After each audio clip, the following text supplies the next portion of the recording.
ಇನ್ನು ಮಹಾರಾಷ್ಟ್ರದಲ್ಲಿ ಕೂಡ ಮಾಕ್ ಡ್ರಿಲ್ ಆಗ್ತಾ ಇದೆ ಇವತ್ತು. ಮಹಾರಾಷ್ಟ್ರದಲ್ಲಿ ಮಾಕ್ ಡ್ರಿಲ್. ಮುಂಬೈನ ದಾದರ್ ಶಾಲೆಯಲ್ಲಿ ಮೊಳಗಿದೆ ಸೈರನ್. ಮುಂಬೈನ ದಾದರ್ ಶಾಲೆಯಲ್ಲಿ ಜನತೆಯಲ್ಲಿ ಜಾಗೃತಿ ಮೂಡಿಸೋದಕ್ಕೆ ಈ ಮಾಕ್ ಡ್ರಿಲ್. ನಾವು ಆ ಸೌಂಡೇ ಕೇಳಿಲ್ಲ, ಅದು ಕೇಳಬೇಕಾ ಸೈರನ್ ಸೌಂಡ್ ಹೆಂಗಿರುತ್ತೆ ಅಂತ ಗೊತ್ತಾಗಬೇಕು. ನಾವು ಕೇಳಿರೋದು ಆ್ಯಂಬುಲೆನ್ಸ್ದು ಮತ್ತು ಅಗ್ನಿಶಾಮಕ ದಳದ ವಾಹನದ ಸೈರನ್ ಕೇಳಿದ್ದೀವಿ. ಬಟ್ ಇದು ಹೆಂಗಿರುತ್ತೆ, ವಾಯು ದಾಳಿ ಆಗುವ ಸಂದರ್ಭದಲ್ಲಿ ಹೆಂಗೆ ಬರುತ್ತೆ ಅಂತ ಗೊತ್ತಾಗಬೇಕು ನಮಗೆ.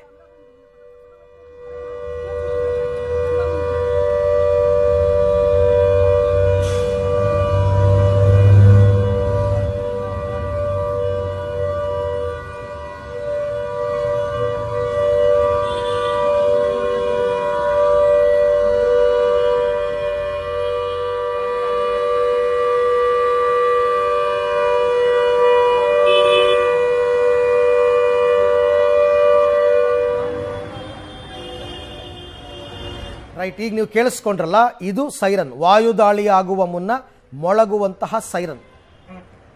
ಅರ್ಥ ಆಯ್ತಾ? ಇದನ್ನು ಕರೆಕ್ಟ್, ಇದು ಗೊತ್ತಾಗಬೇಕು ಜನಕ್ಕೆ. ಯಾವುದೋ ಆ್ಯಂಬುಲೆನ್ಸೋ ಇದು ಇನ್ಯಾವುದೋ ಅನ್ಕೋಬಾರ್ದು. ಇದು ನಿಮಗೆ ಎಚ್ಚರಿಕೆಯ ಕರೆಗಂಟೆ ಇದು.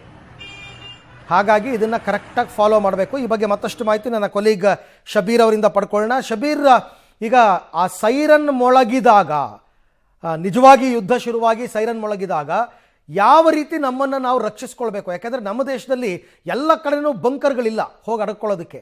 ಅದೆಲ್ಲವನ್ನ ಕೂಡ ಹೇಳ್ಕೊಡ್ತಾರಾ ಈ ಮಾಕ್ ಡ್ರಿಲ್ನಲ್ಲಿ, ಹೇಗೆ?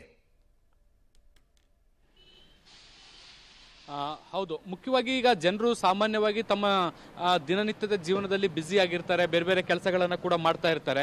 ಈ ಸಂದರ್ಭದಲ್ಲಿ ಯಾವಾಗ ಶತ್ರು ದೇಶ ದಾಳಿಯನ್ನು ಮಾಡುತ್ತೆ ಅನ್ನುವಂಥದ್ದನ್ನು ನಿರ್ದಿಷ್ಟವಾಗಿ ಹೇಳಲಿಕ್ಕೆ ಆಗಲ್ಲ. 24x7 ರಾತ್ರಿ ಆಗಲಿ ಹಗಲಾಗಲಿ ಯಾವಾಗ ಬೇಕಾದರೂ ಕೂಡ ಇಂತಹ ದಾಳಿಗಳು ಕೂಡ ನೋಡಲಿಕ್ಕೆ ಸಿಗ್ತವೆ. ಸೊ ಹೀಗಾಗಿ ಈ ರೀತಿಯಾದಂಥ ಸೈರನ್ಗಳು ಬಂದಂಥ ಸಂದರ್ಭದಲ್ಲಿ ತಮ್ಮನ್ನು ತಾವು ಹೇಗೆ ರಕ್ಷಣೆ ಮಾಡ್ಕೊಳ್ಬೇಕು ಅನ್ನುವಂಥದ್ದು ಈ ಒಂದು ಮಾಕ್ ಡ್ರಿಲ್ನ ಉದ್ದೇಶ. ಮತ್ತೆ ಕೆಲವೊಮ್ಮೆ ಮಹಿಳೆಯರು, ಮಕ್ಕಳು, ವೃದ್ಧರು ಇರ್ತಾರೆ, ಅವರನ್ನ ಈ ಸಿವಿಲ್ ಡಿಫೆನ್ಸ್ ಅವರು ಹೇಗೆ ರಕ್ಷಣೆ ಮಾಡಬೇಕು ಅನ್ನೋದಕ್ಕೆ ಸಂಬಂಧಪಟ್ಟಂತೆ ಒಂದಿಷ್ಟು ತರಬೇತಿಗಳನ್ನು ಕೊಡುವಂಥದ್ದು. ಯಾಕೆಂದ್ರೆ ಭಾರತ ಕೂಡ ಯುದ್ಧ ಪೀಡಿತ ದೇಶ ಅಲ್ಲದೆ ಇರುವಂತಹ ಹಿನ್ನೆಲೆಯಲ್ಲಿ ನಮಗೆ ಈ ಸಿಸ್ಟಮ್ಗಳು, ಪ್ರೋಟೋಕಾಲ್ಗಳು ಅಥವಾ ನಮ್ಮನ್ನ ನಾವು ಹೇಗೆ ಸೇಫ್ ಗಾರ್ಡ್ ಮಾಡ್ಕೋಬೇಕು ಅನ್ನೋದಕ್ಕೆ ಸಂಬಂಧಪಟ್ಟಂತೆ ನಮಗೂ ಕೂಡ ಮಾಹಿತಿಗಳು ಇರಲ್ಲ. ಸೊ ಹೀಗಾಗಿ ಒಂದು ಜಾಗೃತಿ ಮೂಡಿಸುವಂತ ಕೆಲಸಗಳು ದೊಡ್ಡ ಪ್ರಮಾಣದಲ್ಲಿ ನಡೀತಾ ಇರುವಂಥದ್ದು. ಮತ್ತೆ ದೇಶದಲ್ಲಿ ಬಂಕರ್ಗಳ ವ್ಯವಸ್ಥೆ ಇಲ್ಲದೆ ಇರುವಂತಹ ಹಿನ್ನೆಲೆಯಲ್ಲಿ ಹೇಗೆ ಆಲ್ಟರ್ನೇಟಿವ್ ಆಗಿ ಬೇರೆ ಬೇರೆ ಸ್ಥಳದಲ್ಲಿ ನಾವು ಉಳ್ಕೊಳ್ಬಹುದು, ಬೇಸ್ಮೆಂಟ್ಗಳಾಗಿರ್ಬೋದು ಅಥವಾ ಕಾರ್ ಪಾರ್ಕಿಂಗ್ಗಳಾಗಿರ್ಬೋದು, ಈ ರೀತಿಯಾದಂಥ ಪ್ರದೇಶಗಳನ್ನ ಹೇಗೆ ಆಯ್ಕೆ ಮಾಡ್ಕೊಳ್ಬೇಕು, ಹೇಗೆ ಕೂತ್ಕೋಬೇಕು ಅನ್ನುವಂಥದ್ರ ಬಗ್ಗೆ ಕೂಡ ಒಂದಿಷ್ಟು ಮಾಹಿತಿಗಳನ್ನು ಕೊಡ್ತಾರೆ. ಇದ್ರ ಜೊತೆಗೆ ರಾತ್ರಿ ಹೊತ್ತುಗಳಲ್ಲಿ ಲೈಟ್ಗಳನ್ನು ಉರಿಸೋದಿರ್ಬೋದು, ಅದನ್ನು ಅವಾಯ್ಡ್ ಮಾಡೋದಾಗಿರ್ಬೋದು, ಮತ್ತೆ ಈ ರೀತಿಯಾದಂಥ ಸೈರನ್ಗಳು ಬಂದಾಗ ಹೇಗೆ ಬಿಹೇವ್ ಮಾಡಬೇಕು, ಪ್ಯಾನಿಕ್ ಆಗದೆ ಹೇಗೆ ಎಚ್ಚರಿಕೆಯನ್ನು ವಹಿಸ್ಕೊಳ್ಬೇಕು, ಈ ರೀತಿಯಾದಂಥ ಹಲವು ರೀತಿಯಾದಂಥ ತರಬೇತಿಗಳನ್ನು ಕೊಡ್ತಾರೆ. ಮುಖ್ಯವಾಗಿ ಸಿವಿಲ್ ಡಿಫೆನ್ಸ್ನ ಸಿಬ್ಬಂದಿಗಳಿಗೂ ಕೂಡ ಸುತ್ತಮುತ್ತಲಿನ ಪ್ರದೇಶಗಳನ್ನ ಹೇಗೆ ಸೇಫ್ ಗಾರ್ಡ್ ಮಾಡ್ಕೋಬೇಕು, ಅಲ್ಲಿರುವಂಥ ಜನರನ್ನ ಹೇಗೆ ವಿಶ್ವಾಸಕ್ಕೆ ತೆಗೆದುಕೊಂಡು ಅಲ್ಲ ಏನು ಸೇನೆಯ ಜೊತೆಗೆ ಸಹಕರಿಸಬೇಕು, ಹೀಗೆ ಹಲವು ನಿರ್ದೇಶನಗಳನ್ನು ಕೂಡ ಈ ಒಂದು ಕವಾಯತ್ನಲ್ಲಿ ಅಥವಾ ಮಾಕ್ ಡ್ರಿಲ್ ನಲ್ಲಿ ಟ್ರೈನಿಂಗ್ ಕೊಡುವಂತ ಸಾಧ್ಯತೆಗಳಿದ್ದಾವೆ.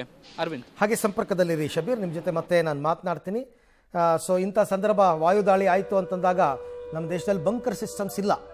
ನಿಮಗೆ ಇಸ್ರೇಲ್ ಅಥವಾ ಎಂದೂ ಯುದ್ಧವನ್ನು ಕಾಣದ ಸ್ವಿಟ್ಜರ್ಲೆಂಡ್ನಲ್ಲಿ ಪ್ರತಿಯೊಬ್ಬರೂ ಮನೆ ಕಟ್ಟಬೇಕಾದ್ರೆ ಬಂಕರ್ ಕಟ್ಟಲೇಬೇಕು, ರೂಲ್ಸ್.